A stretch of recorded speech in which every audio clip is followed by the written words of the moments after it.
Ini adalah kisah yang menceritakan tentang dukun Dayak bernama Arai Sampit yang menantang Nyi Roro Kidul, Ratu Pantai Selatan untuk menguji kesaktiannya. Apa yang terjadi selanjutnya? Dan bagaimana nasib dukun tersebut? Mari kita simak kisah lengkapnya yang penuh misteri dan membuat kita merinding haru.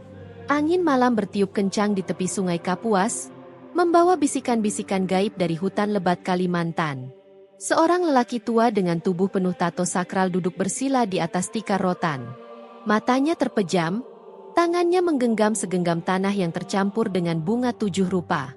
Dia adalah Arai Sampit, seorang dukun sakti dari suku Dayak yang telah menguasai ilmu gaib selama puluhan tahun. Di hadapannya, beberapa murid duduk dengan penuh takzim.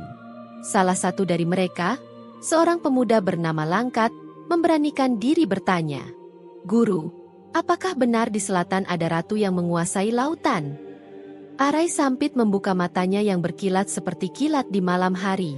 Ia menghela napas panjang sebelum menjawab, "Nyi Roro Kidul, penguasa Laut Selatan. Dia bukan sekadar legenda. Dia ada, dan kekuatannya sangat besar." Para murid saling berpandangan, terkesima dengan jawaban gurunya.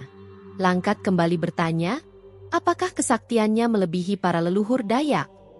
Guru Arai Sampit tersenyum tipis dan menatap langit malam yang dipenuhi bintang. "Belum ada yang tahu, tapi aku ingin mengetahuinya." Malam itu, Arai Sampit memutuskan untuk melakukan perjalanan besar. Ia akan pergi ke Laut Selatan dan menantang sang ratu, bukan untuk membuktikan siapa yang lebih hebat, melainkan untuk mengetahui siapa yang benar-benar menguasai dunia gaib Nusantara. Perjalanan ke pantai selatan bukanlah hal mudah. Arai Sampit harus melewati hutan lebat, menyeberangi lautan, dan menghadapi gangguan makhluk gaib yang berusaha menghalangi niatnya. Namun dengan kesaktiannya, ia berhasil tiba di pantai Parangtritis, tempat yang diyakini sebagai gerbang menuju istana Nyi Roro Kidul. Malam itu, langit tampak kelabu, ombak menggulung lebih besar dari biasanya. Arai Sampit berdiri di tepi pantai, memegang tongkat sakti yang berukir kepala naga. Ia menancapkan tongkatnya ke pasir, lalu mengucapkan mantra dalam bahasa Dayak kuno. "Jiwaku tak tertahan oleh lautan, tubuhku tak terkoyak oleh ombak. Jika kau ada, wahai Ratu Selatan, tunjukkan dirimu." Angin tiba-tiba bertiup kencang, pasir berterbangan, dan suara gemuruh menggema dari dalam lautan. Ombak yang sebelumnya tenang berubah menjadi dinding air setinggi pohon kelapa. Dari dalam ombak itu, muncul sosok wanita berbalut kain hijau, dengan mata yang bersinar seperti zamrud. Nyi Roro Kidul telah datang. Dengan suara yang menggema di seluruh pantai, ia berkata, "Siapa yang berani mengusikku di tempat ini?" Arai Sampit menatapnya tanpa gentar. "Aku datang bukan untuk merendahkan, tapi untuk mengukur kekuatan kita. Kau menguasai lautan, aku menguasai rimba. Siapa yang lebih sakti di antara kita?" Nyi Roro Kidul tersenyum tipis lalu melangkah mendekat. "Kesombongan manusia takkan membawanya kemana-mana, Arai Sampit. Tapi jika kau ingin menguji takdir, aku akan memberimu kesempatan." Tiba-tiba, langit semakin gelap, ombak semakin besar. Dari dasar lautan, muncul sosok-sosok gaib berbentuk manusia dengan wajah ikan. Mereka mengelilingi Arai Sampit, mengeluarkan suara mengerikan seperti erangan dari dunia lain. Namun, dengan sekali hentakan tongkatnya ke tanah, angin berputar mengelilinginya, menciptakan pusaran energi yang mengusir makhluk-makhluk itu. "Aku bukan orang sembarangan, Nyi. Jika kau ingin menguji kekuatanku, mari kita lakukan dengan cara yang adil." Nyi Roro Kidul mengangkat tangannya, dan dari belakangnya muncul ombak raksasa yang siap menelan pantai. "Baiklah, Arai Sampit, mari kita lihat siapa yang lebih berkuasa, kau atau aku." Ombak mulai bergerak, dan angin bertiup semakin kencang. Pertarungan besar antara dukun Dayak dan Ratu Laut Selatan akan segera dimulai. Arai Sampit memejamkan matanya, merasakan hembusan angin laut yang membawa hawa magis. Ia tahu, lawannya bukan makhluk gaib sembarangan. Nyi Roro Kidul adalah penguasa Laut Selatan, makhluk yang telah ada jauh sebelum nenek moyangnya lahir. Namun, Arai Sampit adalah dukun yang tidak mudah mundur. Ilmu warisan leluhur Dayak mengalir dalam darahnya. Ombak raksasa yang dipanggil Nyi Roro Kidul bergerak cepat, siap melahap tubuh Arai Sampit. Namun, dengan satu hentakan tongkatnya, ia menancapkan tongkat ke tanah, dan energi hijau menyelimuti tubuhnya, membentuk perisai gaib yang berpendar dalam gelap malam. Mantra pengendali rimba, wahai arwah leluhur, kuatkan pertahananku. Angin bertiup semakin kencang, dan dari dalam hutan jauh di belakangnya, suara gemuruh terdengar. Pepohonan bergerak seolah hidup, mengirimkan energi dari akar hingga ranting. Pasir-pasir di pantai mulai bergetar, dan dari dalam tanah, muncul sulur-sulur akar besar yang melingkar di sekeliling Arai Sampit. Saat ombak raksasa menyapu pantai, akar-akar itu bangkit seperti tombak-tombak raksasa, menghantam air dengan kekuatan dahsyat. Ombak terpecah, menghantam ke segala arah, namun tak menyentuh tubuh Arai Sampit. Nyi Roro Kidul tersenyum tipis. Kau punya ilmu yang menarik, katanya. Tapi, apakah kau bisa menghadapi kekuatan laut yang sesungguhnya? Dengan satu gerakan tangan, laut mulai mendidih, air berubah menjadi uap tebal yang memenuhi pantai, membuat pandangan menjadi kabur. Dari dalam kabut itu, muncul sosok-sosok aneh. Mereka adalah pasukan lelembut laut, makhluk bertubuh manusia namun bersisik ikan, dengan mata kosong dan mulut yang terus berbisik mantra kuno. Salah satu makhluk itu melompat ke arah Arai Sampit. Cakarnya panjang berusaha mencakar wajahnya. Dengan sigap, Arai Sampit mengibaskan tongkatnya, menciptakan gelombang energi yang menghantam makhluk itu hingga terpelanting. Namun semakin banyak yang datang, mengelilinginya dan berputar seperti badai bayangan.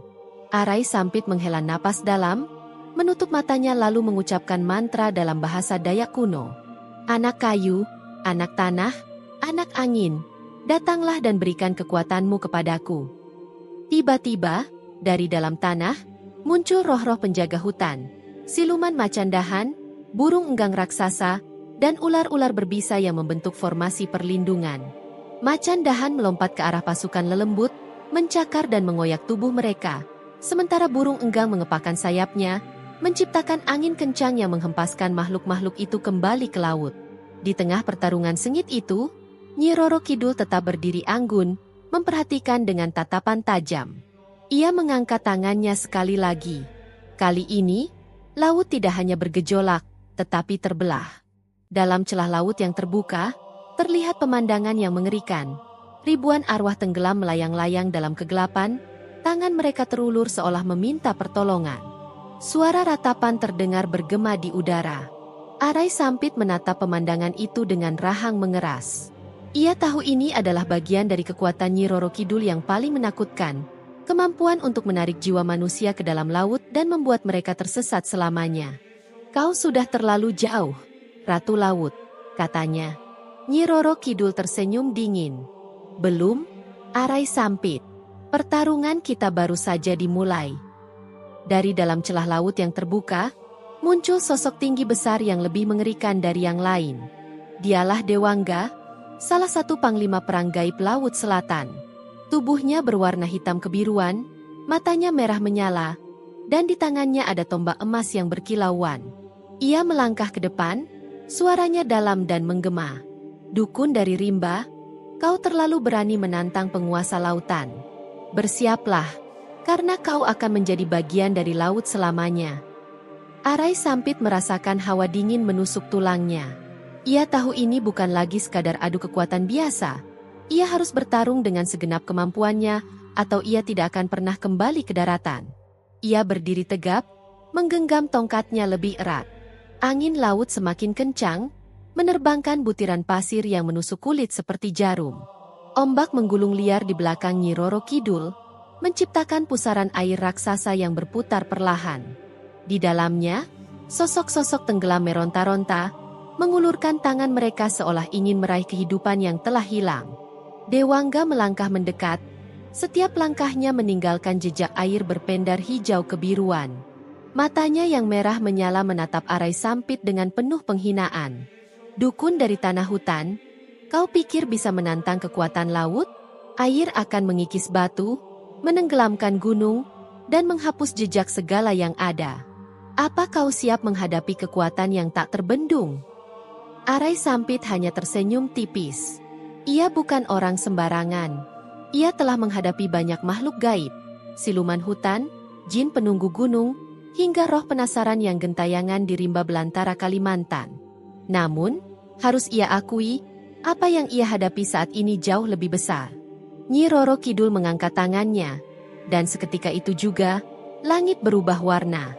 Bulan yang sebelumnya bersinar terang kini tertutup awan hitam, dan suara gemuruh terdengar dari kejauhan.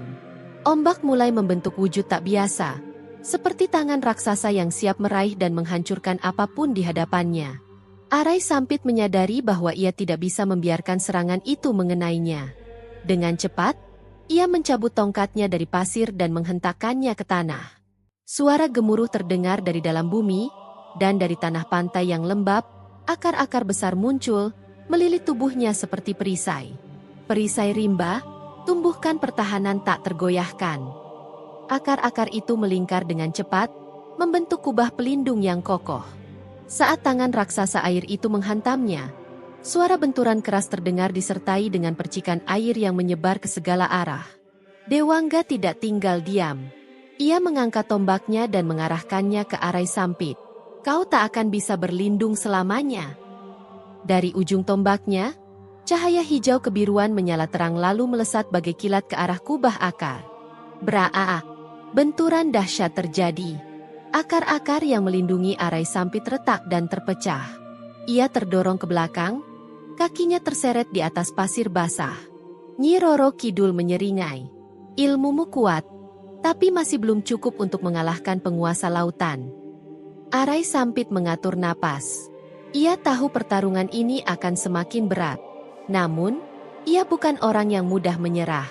Dengan cepat, ia merogoh kantong kulit yang tergantung di pinggangnya, mengambil segenggam serbuk putih yang telah disiapkannya. Ini bukan serbuk biasa. Ini adalah abu dari kayu besi, salah satu kayu sakral dari Kalimantan yang diyakini bisa menolak segala kekuatan jahat. Dengan satu gerakan cepat, ia melemparkan abu itu ke udara sambil mengucapkan mantra. Wahai leluhur tanah Borneo, lindungi anakmu dari mara bahaya laut. Abu itu berputar di udara, lalu berubah menjadi kabut putih yang menyelimuti tubuh Arai Sampit. Seketika itu juga, tubuhnya terasa lebih ringan, pikirannya lebih jernih, dan kekuatannya meningkat. Dewangga mengayunkan tombaknya sekali lagi. Namun kali ini, Arai Sampit melompat menghindar dengan kecepatan luar biasa. Ia mengibaskan tongkatnya, menciptakan gelombang energi yang langsung menghantam tubuh Dewangga. Duaar! Dewangga terpental beberapa meter ke belakang, jatuh ke dalam air. Nyi Roro Kidul memperhatikan dengan sorot mata tajam. Ia mulai menyadari bahwa lawannya bukan sembarang manusia. Kau memang hebat, Arai Sampit, katanya dengan suara yang menggema. Tapi kau masih belum melihat kekuatan Laut Selatan yang sesungguhnya. Tiba-tiba, seluruh pantai bergetar hebat. Dari dalam laut muncul sesuatu yang sangat besar. Sebuah kepala naga raksasa dengan mata yang menyala hijau kebiruan dan sisik yang berkilauan seperti mutiara. Napas naga itu cukup kuat untuk menyebabkan angin kencang berputar di sekitar pantai. Nyi Roro Kidul dengan lembut mengelus kepala makhluk itu. Inilah penjaga kerajaan Laut Selatan, ujarnya. Naga Laut Kencana. Arai Sampit menelan ludah, memandang naga laut dengan penuh kewaspadaan. Ia telah bertarung dengan banyak makhluk gaib. Namun menghadapi naga laut ini adalah ujian terbesarnya. Naga itu membuka mulutnya lebar, memperlihatkan deretan gigi tajam yang mampu meremukkan batu karang.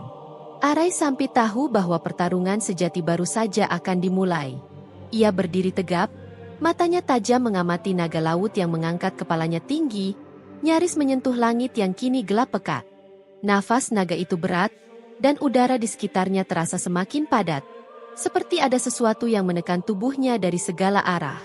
Di belakang Nyi Roro Kidul, ombak semakin tinggi menggulung dengan liar, disertai raungan makhluk-makhluk gaib yang mengintai dari balik kabut. Dewangga, Panglima Gaib Laut Selatan, masih berdiri di samping Nyi Roro Kidul. Tubuhnya yang tinggi dan berpendar hijau kebiruan tampak semakin menyeramkan di dalam kegelapan. Arai Sampit, kau benar-benar ingin mati di sini? Suaranya bergema seperti petir. Arai Sampit menyeringai tipis. Aku tidak akan mati begitu saja, kecuali tanah dan leluhurku mengizinkannya. Dengan satu hentakan tongkatnya ke pasir, tanah di bawahnya langsung bergetar. Akar-akar raksasa muncul dari dalam pasir basah, merambat cepat melilit kaki Dewangga dan mencoba menjalar ke arah Nyi Roro Kidul. Panglima Laut Selatan itu menggeram, mengayunkan tombaknya untuk menebas akar-akar tersebut. Namun, sebelum ia bisa menghancurkan semuanya, Arai Sampit sudah bergerak. Ia melompat dengan kecepatan luar biasa, tangan kirinya melepaskan segenggam serbuk abu kayu besi ke arah Dewangga. Serbuk itu bukan debu biasa. Begitu menyentuh tubuh Dewangga, cahaya hijau kebiruan yang menyelimutinya berpendar aneh, lalu melemah. "Apa ini?" teriak Dewangga kesakitan. Arai Sampit tersenyum puas. Abu kayu besi, benda sakral dari tanah Borneo. Tidak ada makhluk halus yang bisa menahan kekuatannya. Namun, sebelum Dewangga benar-benar tumbang, Nyi Roro Kidul mengangkat tangannya. Seketika, angin berhenti. Gelombang pasang yang sebelumnya menggila tiba-tiba membeku, seperti patung raksasa dari air. Arai Sampit merasakan hawa dingin menjalari tulangnya. Ia tahu bahwa Nyi Roro Kidul baru saja memanggil kekuatan sejatinya. Sang Ratu Laut Selatan melangkah maju. Setiap langkahnya membuat pasir di bawahnya berubah warna dari putih menjadi hitam pekat. "Aku sudah cukup bersabar, Arai Sampit," katanya dengan suara lembut yang justru terasa sangat mengancam. "Sekarang, aku akan tunjukkan apa artinya melawan penguasa Laut Selatan." Tiba-tiba, tubuh Nyi Roro Kidul berpendar dengan cahaya hijau terang.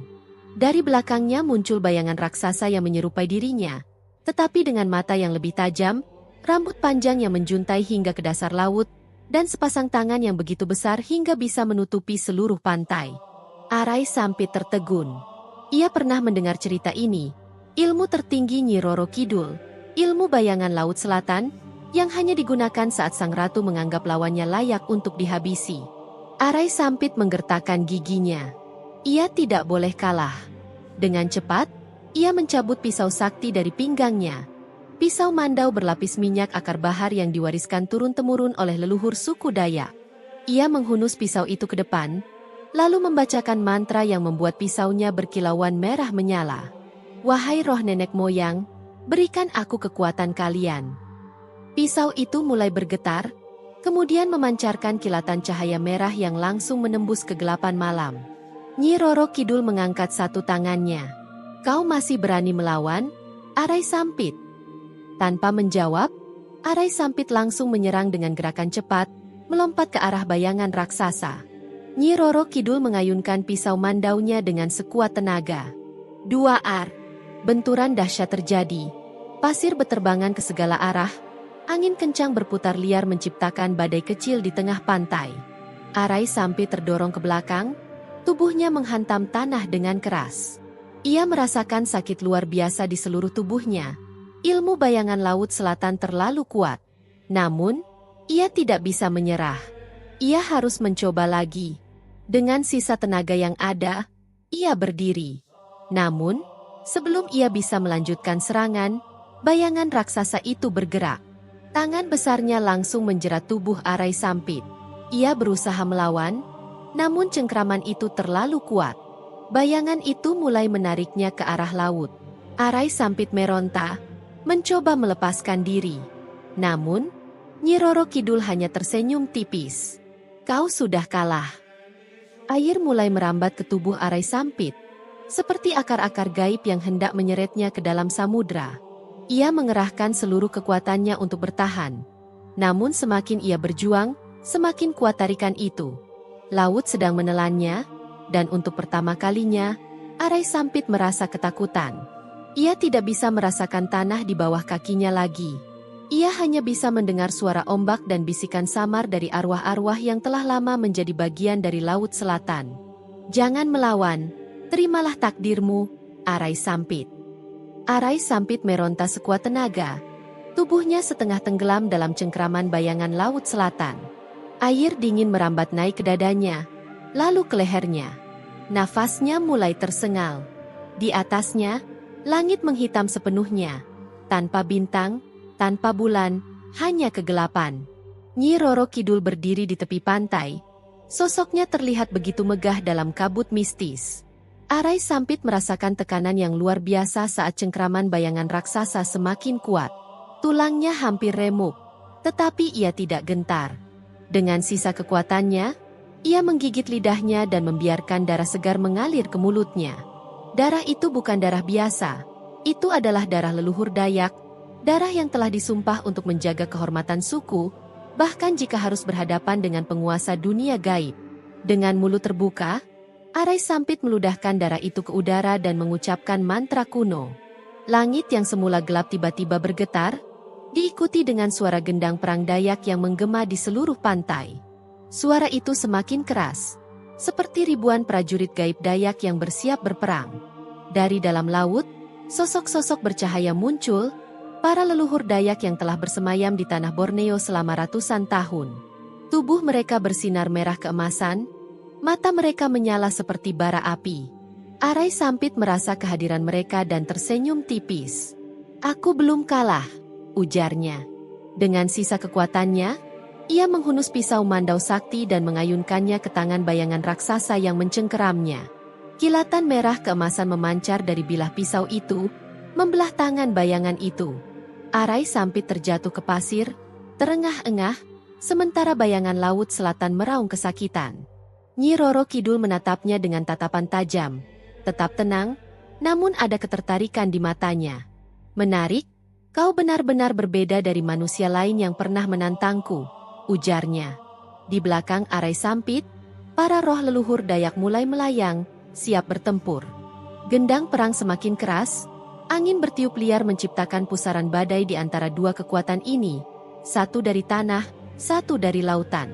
Pertempuran sesungguhnya baru saja dimulai. Nyi Roro Kidul mengangkat tangannya tinggi dan menjentikkan jarinya. Laut bergolak, dan dari dalam samudera muncul makhluk-makhluk gaib laut. Ikan berkepala manusia, siluman ular laut, dan pasukan berseragam zirah dari kerajaan bawah laut. Tanpa rasa gentar, Arai Sampit berteriak, "Wahai leluhur tanah Borneo, waktunya kita bertarung." Pasukan roh Dayak langsung melesat maju, bertempur dengan pasukan Laut Selatan. Sosok bercahaya bertabrakan dengan makhluk-makhluk laut. Teriakan perang memenuhi udara, dan air laut berubah menjadi merah bercampur cahaya-cahaya gaib. Arai Sampit menyerang Nyi Roro Kidul, melompat tinggi dan mengayunkan mandau yang berpendar merah. Namun, Nyi Roro Kidul menghindar dengan gerakan anggun dan mengibaskan selendangnya, mendorong Arai Sampit mundur. Ia berputar di udara, menggunakan sihir angin untuk mendarat dengan sempurna. Nyi Roro Kidul tersenyum tipis. "Kau cepat belajar," gumamnya. Arai Sampit tidak membuang waktu. Dengan cepat, ia menghunuskan pisau mandaunya ke tanah, menciptakan retakan besar yang memisahkan pantai menjadi dua. Dari dalam retakan itu muncul lidah api suci, api leluhur Dayak yang tak bisa dipadamkan oleh air. Api itu mengejar Nyi Roro Kidul. Namun sang ratu mengangkat tangannya. Air laut membentuk tembok raksasa, dan api serta air berbenturan dengan keras, menciptakan ledakan uap panas yang menyelimuti seluruh pantai. Arai Sampit harus melindungi matanya dari uap tersebut.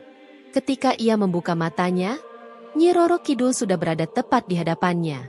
Terlambat, dengan gerakan cepat, Nyi Roro Kidul menekan dadanya dengan dua jari. "Sudah cukup bermain-main, Arai Sampit," katanya.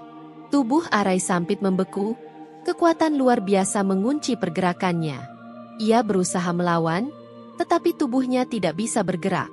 Ia ingin membaca mantra, tetapi suaranya tercekat. Nyi Roro Kidul menatapnya dengan penuh wibawa. "Aku sudah memberimu kesempatan untuk mundur, tapi kau tetap memilih jalan ini," ujarnya, lalu perlahan mengangkat tangannya. Dari dalam laut, muncul ombak raksasa berwarna hitam. Di dalam ombak itu terlihat ribuan tangan gaib yang melambai-lambai, siap menarik Arai Sampit ke kedalaman laut yang tak berujung. Arai Sampit ingin berteriak, namun suara ombak menelan segalanya. Ia hanya bisa melihat air hitam itu datang dengan cepat, lalu semuanya menjadi gelap. Esok harinya, pantai Parangtritis kembali tenang.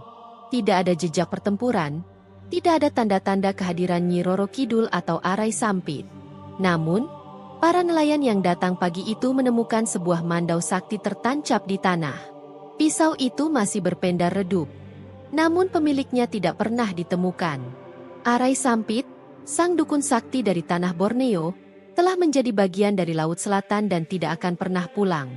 Pantai Parangtritis terasa sunyi. Laut berdebur pelan seolah menyimpan rahasia besar yang hanya diketahui oleh mereka yang hidup di dalamnya. Di tepi pantai, seorang nelayan tua melihat mandau sakti yang tertancap di pasir. Bilahnya masih berkilauan meski samar. Ia berjongkok, mengamati pisau itu dengan rasa ingin tahu. Dengan suara lirih, ia berbisik, "Dukun dari tanah Borneo, kau sudah pergi." Para nelayan yang melihat kejadian itu hanya bisa saling bertukar pandang. Tidak ada yang tahu pasti apa yang terjadi semalam, namun mereka merasakan aura aneh yang masih tersisa di udara, seperti jejak pertempuran antara dua kekuatan yang tak bisa dijelaskan dengan kata-kata. Seorang pemuda nelayan memberanikan diri bertanya, "Apa itu mandau, Pak?" Nelayan tua itu menghela napas panjang, menatap bilah sakti yang tertancap di pasir. Itu adalah senjata seorang dukun Dayak, dan jika senjata itu tertinggal di sini. Ia tidak melanjutkan kalimatnya, tetapi semua orang memahami maksudnya. Pemilik mandau itu sudah tiada, atau lebih tepatnya, telah menjadi bagian dari Laut Selatan.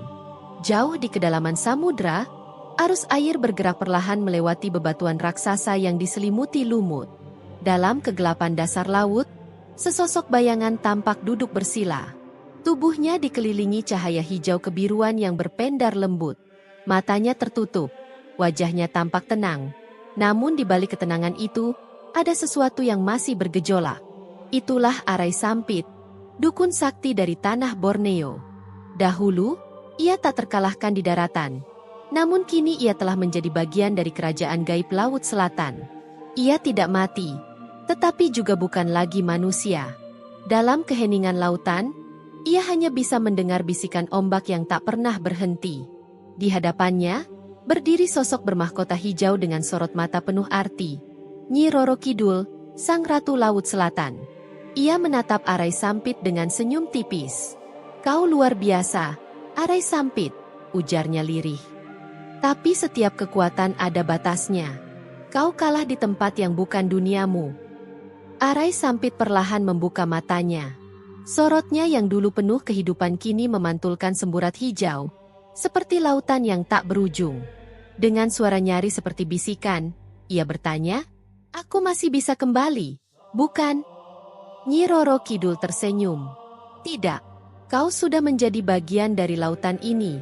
Sekarang, kau milikku." Kata-kata itu terasa seperti beban berat di dada Arai Sampit. Namun, jauh di dalam hatinya, ia tahu bahwa Ratu Laut tidak berbohong. Ia telah bertarung dengan segala yang ia miliki, mengerahkan seluruh ilmu yang diwariskan leluhurnya, tetapi tetap saja ia kalah. Dan bagi mereka yang menantang lautan, hanya ada satu akhir, mereka tidak akan pernah kembali. Di pantai Parangtritis, angin berhembus perlahan. Mandau sakti yang tertancap di pasir mulai kehilangan cahayanya, seolah energinya perlahan menghilang. Seorang lelaki tua, penjaga pantai yang dikenal memahami dunia gaib, melangkah mendekat. Ia menatap mandau itu dengan mata yang telah menyaksikan banyak kejadian mistis dalam hidupnya. Dengan suara lirih, ia berbisik, "Dukun Dayak itu kini telah pergi. Laut telah mengambilnya." Ia menoleh ke arah laut yang tampak tenang. Namun, bagi mereka yang bisa melihat, mereka tahu bahwa Arai Sampit masih ada di sana. Ia mungkin bukan lagi manusia, bukan lagi seorang dukun Dayak. Namun, ia tetap ada, duduk dalam keheningan abadi di dasar laut yang tak terjangkau, menjadi bagian dari legenda tentang manusia yang menantang lautan, dan akhirnya menjadi miliknya. Terima kasih telah menonton, dan jangan lupa untuk mendukung saluran ini dengan menekan tombol subscribe, like dan share video ini, agar semakin banyak orang yang bisa menikmati cerita-cerita menarik lainnya. Sampai jumpa di cerita berikutnya.